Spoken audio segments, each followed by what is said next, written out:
I really enjoyed my time in Nairobi, Kenya, but there were definitely some things that caught me off guard. Today I'm going to share with you 9 culture shocks I experienced as an American in Nairobi, Kenya. Uber. Now this was a big one. I did not expect Uber in Kenya to actually be so cheap. I was often able to score rides in the country of Kenya for less than $1 each. I'll tell you how. So I spent the majority of this year in the country of Uganda, and thus I've learned to take these things called bodas, or in essence, motorcycle taxis. And in Uganda, these bodas are everywhere on the street. So I've gotten very comfortable taking those. And so while I was in Kenya, when I called an Uber, I would just always call a boda as well. But when I had a guest with me while I was over in Kenya, what I would do is I would call what they call a chap, which I believe in Swahili means now or something like that. And one thing I really hate is paying for rides, because when you're paying for a ride, you of course are going to pay more than it would cost if you were to drive yourself. That's why when I was living in Egypt for like 3.5 years, I just went and bought my own motorcycle to drive myself everywhere. But because the rides were so affordable in Kenya, I found myself wanting to go to more places, because it's like, hey, why not spend 60 cents or 70 cents to go have a cool experience? Generators. While I was in Kenya, over the first month, I would say the power cut out at least 3 or 4 times. But when I was in the building, shout out to M on the road for letting me use her Airbnb over in Kileshua. When the power did cut out, it'll be out for a minute or two. The next thing you know, you hear a generator running and the power will be restored back. That happened in the building that I was in, as well as all the other surrounding buildings. And that was new to me. Most of the countries that I've been in, generators were not so commonly placed in just average apartments. I think that was actually my first time staying in an apartment that had its own backup generator. The place in Thailand that I stayed at might have had one, but the power actually never cut out, so that's just an assumption. But the fact that the building I was staying in had a generator, as well as the other surrounding buildings in that whole Kileshua area had generators, that was quite shocking for me. But one thing I can tell you is my apartment here in Uganda does not have a generator. I mean, at this point, I'm due for a power outage that lasts 6 to 7 to 8 hours, okay? The price of food. Look, I'm gonna say it. Food in Kenya is expensive. Let me explain. You see me, I'm a very frugal person. So when I spend money, I wanna feel like I got a great deal. I wanna feel like I got more than my money's worth. I mean, isn't that why we all spend money? There were many times when I went out to eat at a restaurant in Nairobi, Kenya, and I ordered the food and I got it and I was like, whoa, where's the rest of it? Right? Like the portion sizes were quite small for the price that I paid, and it was quite underwhelming. Now, of course, I can forgive smaller portion sizes if, and only if, the food is hidden. But many times, not only was a portion size small, the taste of the food was actually not so nice. And it wasn't actually just the restaurants. I mean, the food is expensive even in the grocery stores. I remember I went to a Quick Mart not too far from the Airbnb I was staying at, and they had nectarines, and I love nectarines. They were trying to charge me $6 for 2 very tiny nectarines. $6, guys. That is unholy and that is unethical business practices. So I left those nectarines there, and I of course did not purchase them. Now, of course, expensive is different to everyone, but when I'm comparing Kenya food prices to prices of food in, let's say, Egypt, or where I am now in Uganda, or even South Africa, Kenya would actually be among the top most expensive. Panhandling. Now, I don't want this video to come across as me complaining about Kenya or complaining in general, because I'm very happy with the life that I live. My desire was always for freedom, right? The freedom to work for myself, the freedom to be able to live anywhere I wanted to live, the freedom to set my own schedule. And I have that, right? And I'm super grateful. And also the freedom to say what I want to say. And so when I make my videos, guys, I don't actually hold anything back. I just share what I experienced from a raw and honest perspective. For me, the ratio of begging in Kenya was way too high. Now, Canada. Yeah. Now the next play is to go and get some food. I myself am hungry now. This guy is following me. Oh, no. Big man, me, I'm Joshua. Okay. From Nairobi. That's amazing. I'm Masai. Amazing. You know Masai Mara. Yeah. You can even say big man. Okay. My friend, I have nothing for you, so please, you can stop following me, okay? Yes. Maybe you try somebody else. Me, I'm done. I'm on my way to find Cafe Javas. I want to interact with the locals more, but you can't when you have someone kind of following you. And again, I have no problem with giving things out to people. I have actually videos where I just go out and do donations and do charities on video even, right? And I know some people will feel like you should never give on camera, but at the same time, they call us influencers. And so if you want to influence people to give more, how would you do that if you don't also show it at times, right? I don't think the only time you give should be on camera, but I do believe it's okay to do it on camera too, to influence or encourage other people to do the same. Now, don't get me wrong, okay? Being followed around, being chased and asked for money is common practice in many places around the world. This even happened to me over in Cape Town. I'll show you guys that clip too. Hello. How are you? Hello, hi, good afternoon. How are you? I'm doing Do good. you mind if I can ask you something? Sure, you can I ask. just wanted to ask that this afternoon you've served the maybe 5 first maybe some serious things. Because actually file it off as a home. Because we never got grandmother. Because Okay. our grandmother, she's just so Right. No, I'm just taking the thumbnail. You can talk.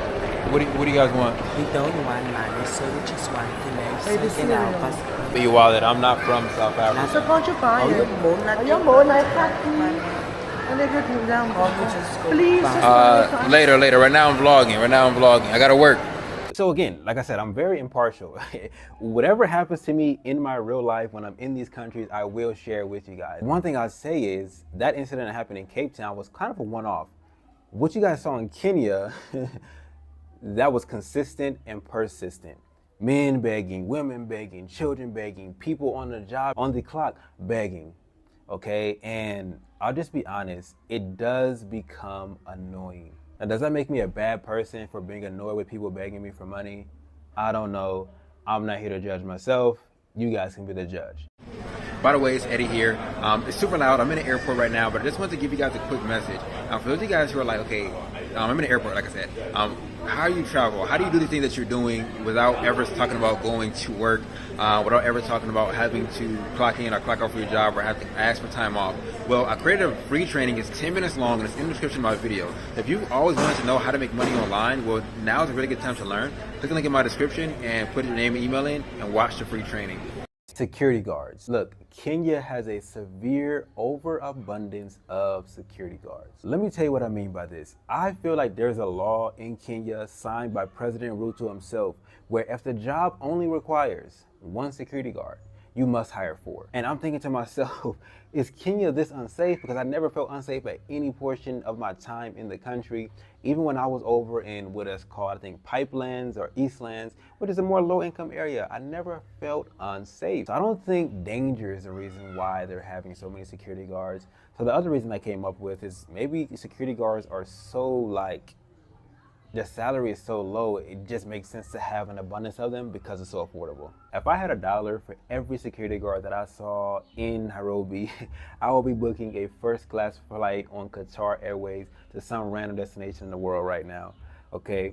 Now, having a lot of security generally is not a problem, but it can be because when you have so many people and they have nothing to do, they look for nonsense to do, right? And one of those nonsensical things is telling you not to film. I know people are going to say it's a security risk, it's a security issue, this, and this.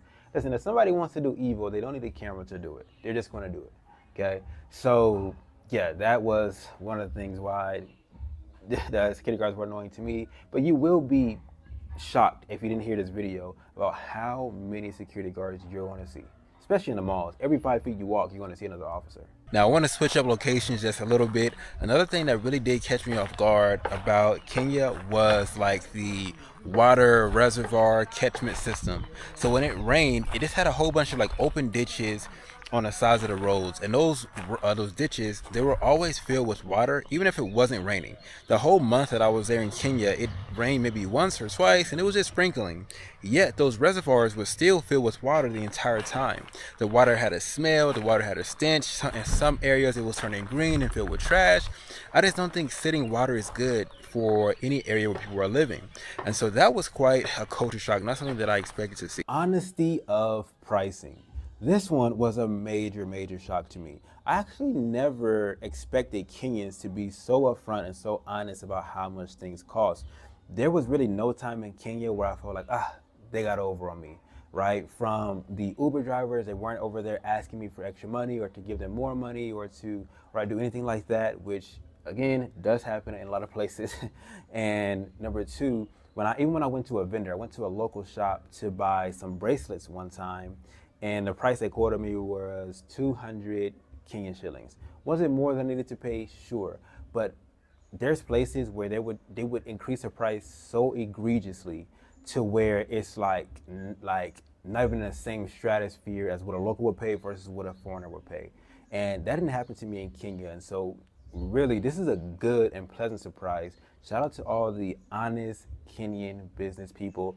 You guys are making Kenya proud. The women. One of the things that I heard so much before coming to Kenya was that Kenyan women are, I'm not gonna say aggressive, but Kenyan women are far less subtle with the fact that they like you. I had some beliefs that, let's see, what it's really about, and we'll find out.